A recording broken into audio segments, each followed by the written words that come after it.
Méditation du 30 août. Toujours plus près. Jésus lui répondit, « Celui qui m'aime obéira à ce que je dis. Mon Père l'aimera, nous viendrons à lui, mon Père et moi, et nous habiterons chez lui. » Jean 14, verset 23, dans la version Bible en français courant. Si nous demeurons en Jésus, il promet que le Père et lui viendront habiter avec nous, faire leur demeure, dans la version Colombe, en nous.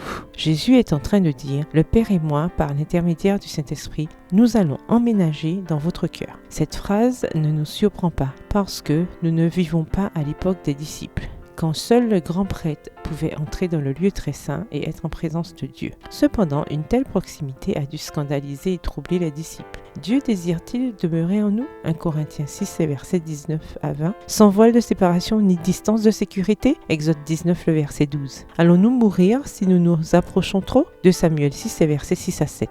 Le plan du salut est une stratégie d'approche croissante et continue, comme un orchestre qui fait un crescendo. Quand s'approche la fin du morceau de musique, la présence de Dieu devient de plus en plus intense et palpable. À chaque phrase du plan, Dieu s'approche davantage. Dieu choisit un homme, Abraham, puis toute une nation. Ensuite, il décide d'être encore plus proche, en demeurant dans le tabernacle. Enfin, il se fait chair, Emmanuel, Dieu avec nous. Et juste avant de retourner au ciel, la parole faite chair dit à ses disciples de ne pas s'inquiéter. L'orchestre continue à jouer et la musique continue son crescendo. Cependant, je vous dis la vérité, il est avantageux pour vous que je parte, car si je ne pars pas, le Consolateur ne viendra pas vers vous. Mais si je m'en vais, je vous l'enverrai. Jean 16, verset 7. Par l'intermédiaire du Saint-Esprit, nous pouvons être encore plus proches de Dieu. Vous rendez-vous compte ? Cela a toujours été son plan, que nous vivions unis à lui sans obstacle ni séparation. C'est lui qui initie et soutient ce rapprochement avec